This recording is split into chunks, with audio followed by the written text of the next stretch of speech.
Bien, continuando con nuestro tema de auditoría basada en riesgo, hoy vamos a dar un paso más en función de la gestión integral de riesgo que deben realizar los dueños de los procesos aguas abajo dentro de lo que se llama la autoevaluación de control interno consagrada en el modelo COSO, principalmente COSO 2 ERM Enterprise Risk Management, o sea, manejo integral del riesgo, y afianzado en la actualización en COSO 3.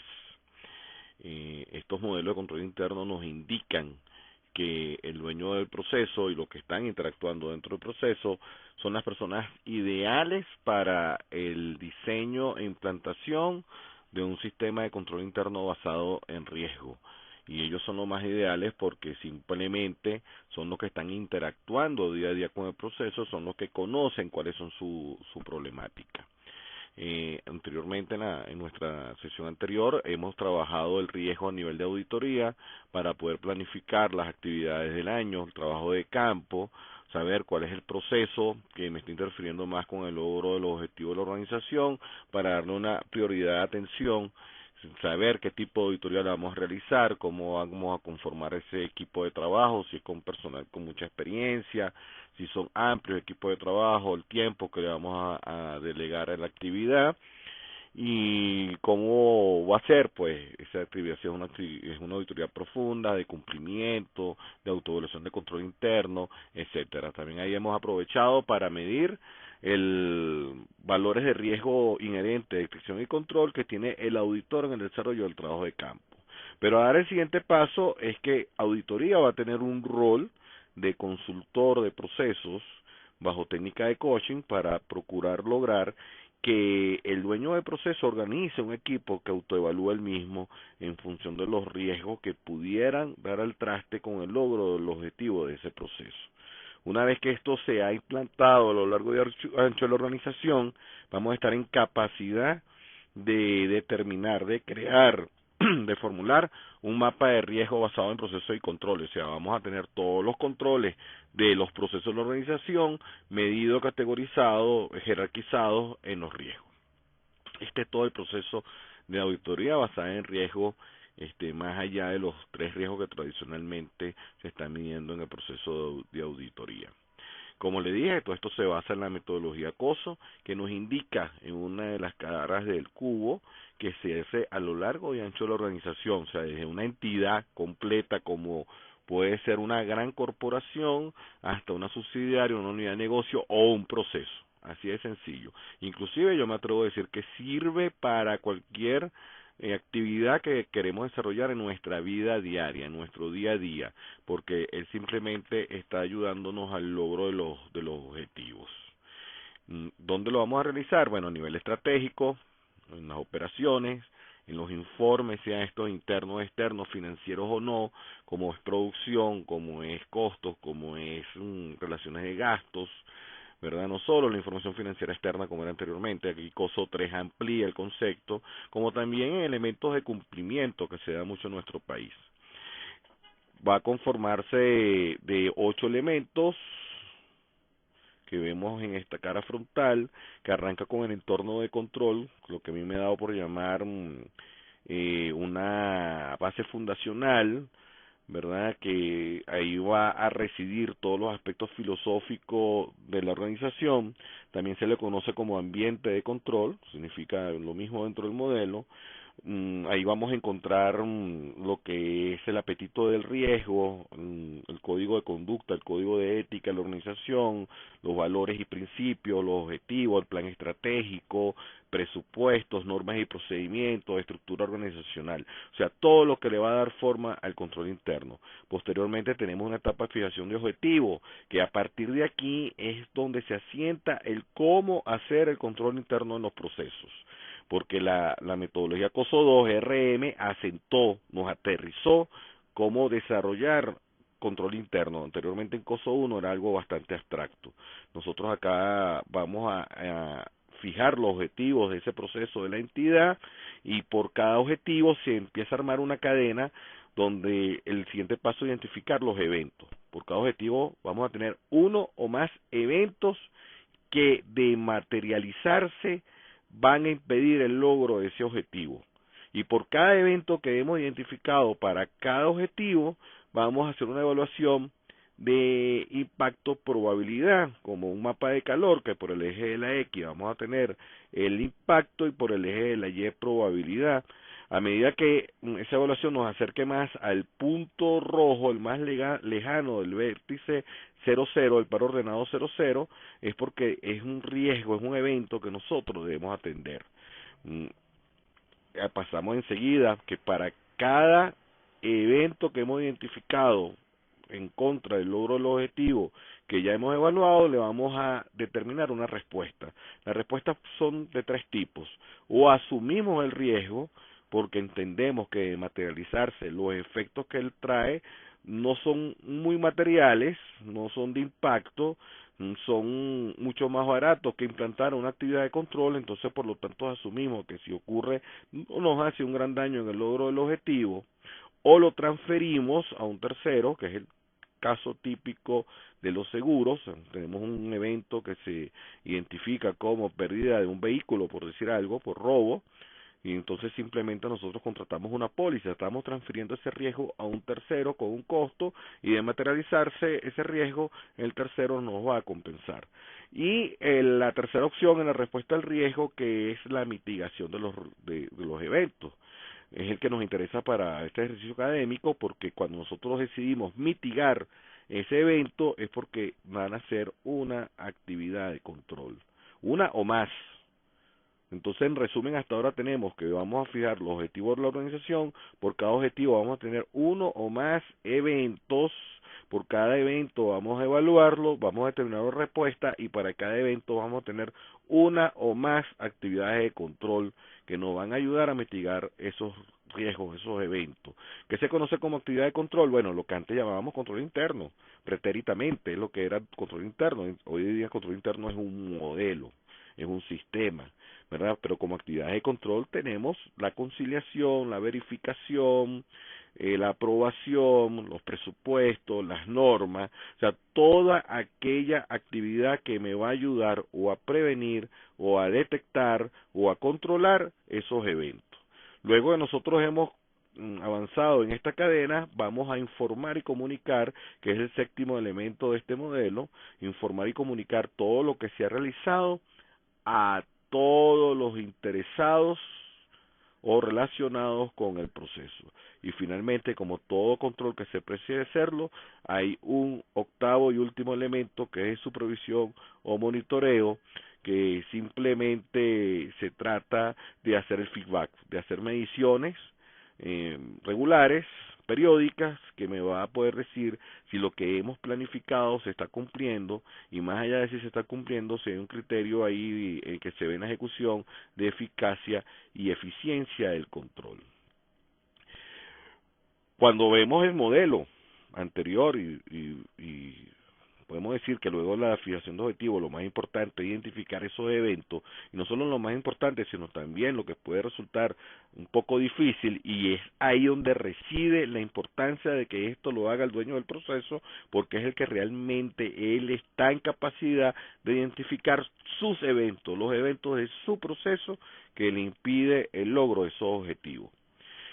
Acá nos apoyamos pues para este proceso de identificación de eventos en la ISO 31010, que trata la técnica de identificación de riesgo, y donde podemos apreciar una tabla, la tabla punto 1, de muchas técnicas para identificar estos eventos que se pudiesen materializar, y que vemos unas muy sencillas, como puede ser las tormentas de idea o la lista de chequeo, las estructuras de qué pasa si, análisis y consecuencia causa-efecto, árbol de decisiones o el método Delphi.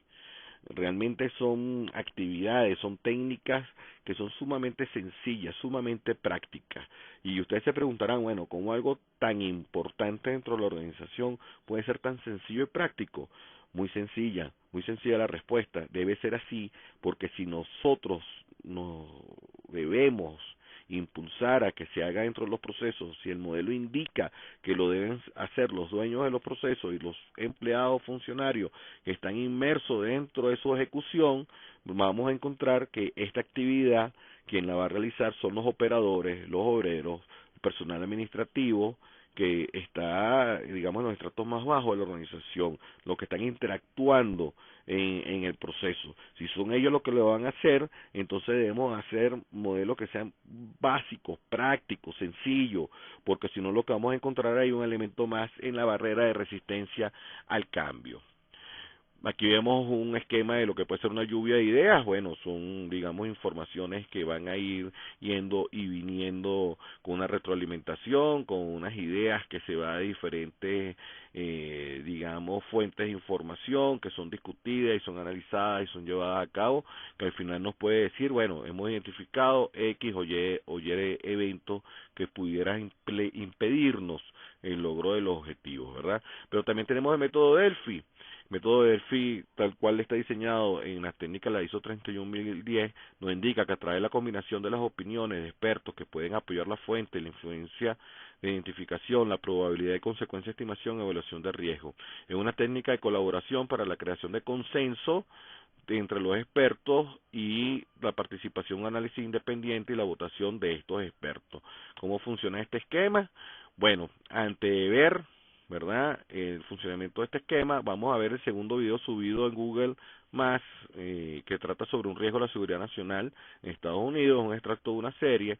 Luego de verlo van a responder las siguientes preguntas a mi correo, ¿no? Básicamente el video hacia el final muestra una técnica de identificación de evento sumamente sencilla, sumamente práctica, pero que realmente nosotros debemos prestar atención porque nos puede ayudar en el desarrollo de esta actividad. Bueno, luego de haber visto el video, tenemos acá unas preguntas que no son para ser respondidas, sino simplemente para filosofar un poco, ¿verdad? Para entrar en el tema, porque el método Delphi se va a basar en la opinión de un experto, ¿no? O de los expertos, de varios expertos. Entonces la pregunta fundamental es: ¿qué es un experto? ¿Quién puede ser reconocido como un experto? Bueno, un experto es todo aquel que tiene el conocimiento, el arte o la experiencia de la situación que se está tratando, y puede ser cualquiera, no necesariamente tiene que ser una persona estudiada. Por eso es que volvemos y recalcamos que dentro de los procesos donde está la experticia para llevarse a cabo esta actividad, y lo importante que es que le realicen ellos, porque son realmente los que conocen cómo son sus realidades dentro de los procesos. El método Delphi se desarrolla a través de un coordinador que elabora un primer cuestionario, puede ser de factores de riesgo, de elementos, de situaciones, ¿verdad? Y hace una primera ronda al panel de expertos que responde ese primer cuestionario, y regresa al manos del coordinador, que analiza los aspectos cualitativos y cuantitativos de la respuesta a ese grupo panel de expertos. Se entiende como panel de expertos a los operadores que están en el proceso, a los analistas que están dentro de ese proceso. Se seleccionan diferentes personas que están con ese proceso, con diferentes experticias, con diferentes conocimientos, que están interactuando a lo largo y ancho de él.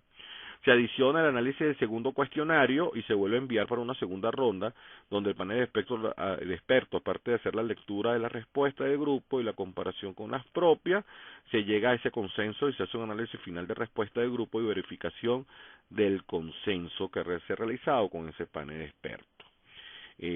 Cuando se están haciendo las rondas, los expertos pueden eliminar elementos o pueden adicionar elementos que se van a ir discutiendo. Aquí vamos a tener, a ver que se me va el hipervínculo.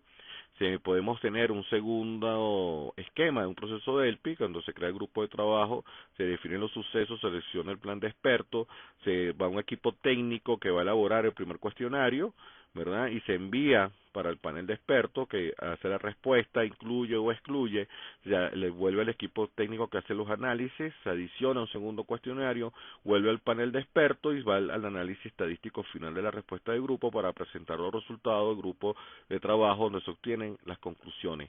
Pero acá podemos también incluir una especie de plenaria final donde se va a hacer la presentación para obtener el visto bueno de estos expertos, ¿no? Esto es lo que es el proceso Delphi, algo muy sencillo que, digamos, se puede llamar lúdicamente consulta al experto, llama a un amigo, algo así, ¿verdad? Pero dentro del esquema de la ISO también nos habla de las espinas de pescado, ¿verdad? Causa-efecto. y nosotros lo que vamos a tener es en enfoque hacia el objetivo del proceso de entidad que se quiere lograr, que puede estar afectado por un acto estándar, por algo que ocurre, que se va a englobar en varios grupos, ¿verdad? Él puede haber varios actos subestándar, y dentro de cada acto subestándar hay una serie de eventos, o sea, cuando estamos hablando de actos estándar es una forma de clasificación, así como el acto subestándar, pero lo que viene realmente atrás son los eventos que son lo que tenemos que finalmente controlar, ¿verdad? Cada evento debe llevar una acción, mitigar, asumir o transferir, como hemos visto en el modelo, en el cubo de Coso. Para mitigar debemos diseñar e implantar una acción de control, lo que antes se conocía como control interno, que hoy forma parte de un modelo, ¿no? O sea, nosotros vamos a trabajar los eventos, pero los eventos van a estar subclasificados en actos subestándar y los actos subestándar van a estar clasificados en un estándar. Veamos esto en un flujograma. En un flujograma nosotros tenemos un objetivo final del proceso que queremos lograr y nosotros vamos a identificar los eventos, ¿verdad?, que creemos no nos va a permitir lograr ese objetivo, y para los eventos vamos a diseñar controles. Bien, así se ve en la práctica. ¿Cómo es la clasificación de los riesgos? Bueno, tenemos tecnológicos, legales, reputacionales de cumplimiento, financieros de crédito, mercado operacional y ambientales. Son grandes clasificaciones, ¿no? Podemos encontrar con otras clasificaciones, pero el asunto es que nosotros debemos llevar esto al evento puntual, porque dentro del evento puntual que vamos a atacar directamente a esa situación que no queremos que se materialice. Si nosotros lo trabajamos riesgo tecnológico como un global, se nos van a quedar muchos aspectos por fuera de lo que nosotros estamos tratando de trabajar y de visualizar. Un ejemplo que yo traigo con esto mucho tiene que ver con lo sucedido el 11 de septiembre, donde podemos apreciar que se materializó un evento quizás no planificado o quizás no evaluado debidamente, en cual consistía en tomar unos aviones y estrellarlos como misiles entre unas torres, ¿no? Una vez que se materializó este evento, bueno, se tienen que diseñar las actividades de control para que no vuelva a ocurrir, y ahí pudimos apreciar cómo una de ellas es el chequeo rígido, riguroso, que se le hace a los pasajeros antes de abordar el avión, digamos el sellado de la cabina del piloto, que es un sellado hermético tipo bóveda, donde lo que pueda estar pasando en la cabina el piloto ni se entera, por lo tanto no es afectado, ni nadie puede tomar el control de la aeronave para estrellarla contra una edificación, y entonces podemos sentirnos en ese momento que hemos terminado de abordar el riesgo, pero realmente no es así. El riesgo es un tema que no se agota nunca, ¿verdad? Es una, digamos, de sus complicaciones, porque hoy en día vemos con lo ocurrido en el vuelo de Malasia Airlines, donde el copiloto, ¿verdad?, una vez solo en la cabina, estrella el avión. Entonces este es el nuevo elemento de riesgo que ha surgido, porque bien puede también un terrorista en un momento dado buscar el juego para que el piloto abandone la cabina, y en ese momento que ha encerrado toma control del avión y vuelve a repetir los eventos del 11 de septiembre. Entonces, con esto queremos decir que el modelo es perfectible, no es perfecto, y que siempre tiene que estar en constante evaluación para poder lograr los objetivos deseados, y por lo tanto esto se va a basar en los eventos. Si nosotros quedamos en grandes clasificaciones, que uno de los errores clásicos que se comete en el tema de la gestión integral de riesgo, no vamos a avanzar mucho. Tenemos esto que bajarlo a eventos, ¿verdad? Y aquí tenemos un ejemplo donde el acto estándar es riesgo tecnológico, o sea, la gran clasificación, y donde podemos tener un primer acto subestándar, como es el hackeo del sistema. ¿Por qué pueden hackear el sistema? Porque el evento es el acceso indebido desde el exterior. ¿Cuál es la actividad de control? Un cortafuegos, un firewall que evite que un hacking pueda entrar al sistema y hacerme un daño. Pero tenemos un acto subestándar número 2, como es la pérdida o sustitución de datos del sistema por usuario distinto al proceso, a un proceso específico. O sea, veamos a alguien de producción, digamos, haciendo uso del módulo de finanzas, de contabilidad, de cuentas por cobrar, y nos hagan un daño en la data desde el propio sistema. Entonces tenemos un primer evento, ¿no? Acceso de usuarios a otros procesos. Para ello entonces creamos cuentas de usuarios, password y perfiles. O sea, yo puedo tener un usuario y password, pero no tengo el perfil para trabajar el módulo de finanzas, por decir algo, ¿no? Pero tenemos un evento 2, que son aprobaciones y desaprobaciones por usuarios sin autoridad. Bueno, para ello creamos cadenas de aprobación según los niveles de autoridad establecidos dentro de la organización, dentro del manual, en lo que me indica la estructura de control o ambiente de control, y se programa dentro del sistema.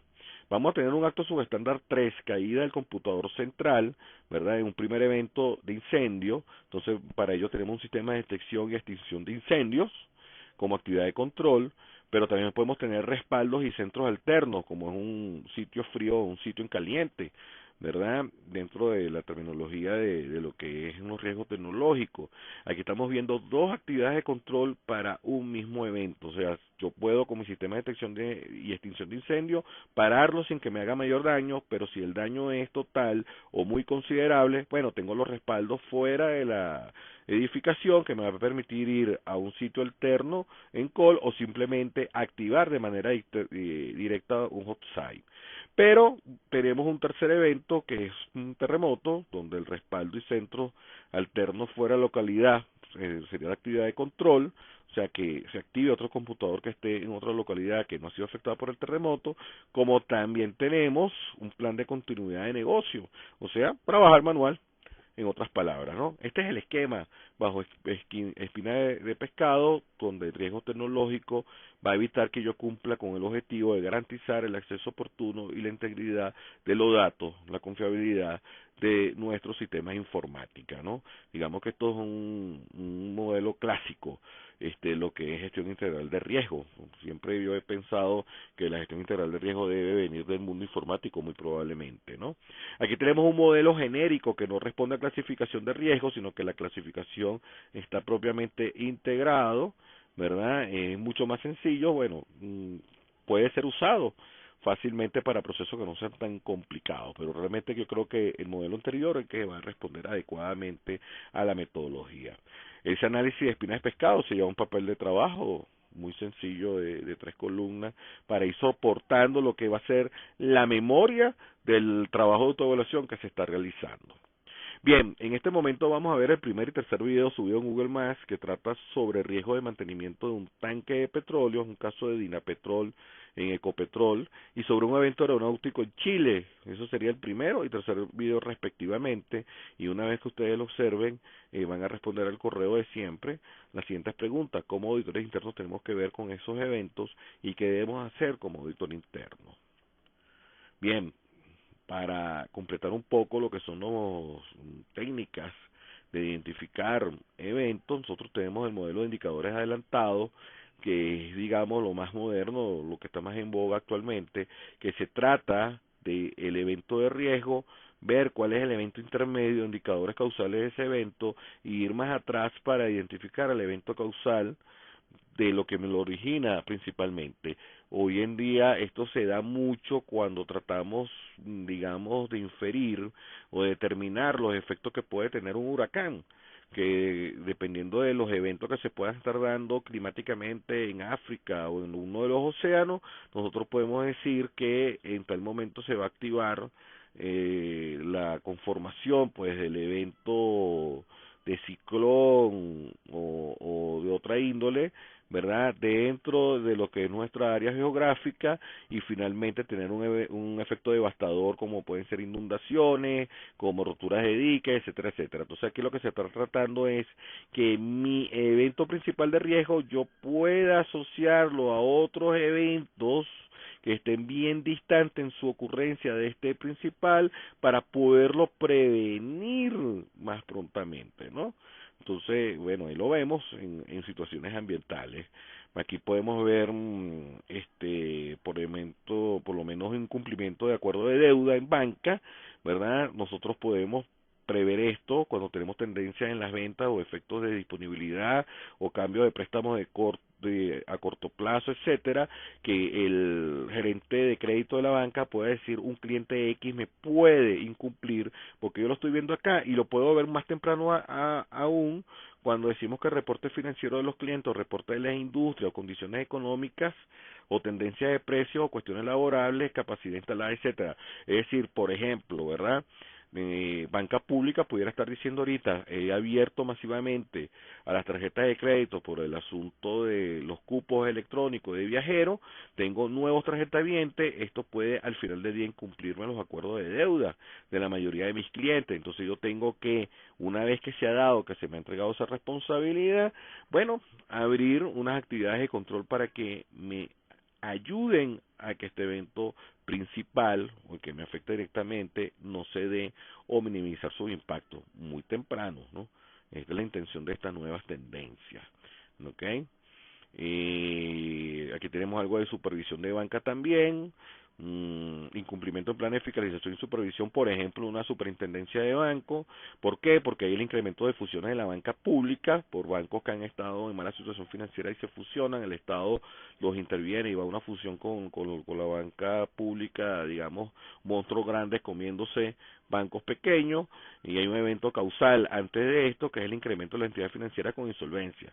O sea, si yo estoy en la superintendencia y veo que se incrementa la entidad financiera con insolvencia a un nivel tal que la experiencia me ha indicado que terminan siendo intervenidas y que terminan siendo fusionadas, ya yo ahí empiezo a tomar acción para que no me afecte mis planes de fiscalización y supervisión. Bueno, aquí le tenemos otro, como puede ser legitimación de capitales, ¿verdad? Incumplimiento de metas presupuestarias. O sea, hay diferentes eventos, pero lo que realmente se trata es que de manera temprana nosotros podemos ser muy asertivos a ese evento de riesgo principal que nos afecta el logro del objetivo. Esto también tiene su papel de trabajo, lógicamente, que va a soportar esa memoria descriptiva de la autoevaluación de control interno que estamos realizando. ¿Cómo hacemos esto como auditor, no? ¿Cuáles son los roles acá? Hay una unidad sujeta a análisis, ¿verdad? Que prediagnóstico se determina la necesidad de autoevaluación de control interno. El auditor va a tener una función de consultor y forma un equipo efectivo de trabajo, ¿verdad? En ese equipo efectivo de trabajo van a mapear los procesos, van a definir indicadores, van a hacer análisis de tendencia y van a determinar cómo son los umbrales de ese análisis de tendencia. Posteriormente se automatiza y esa automatización va a representar información oportuna, útil y relevante tanto para el dueño del proceso como los auditores.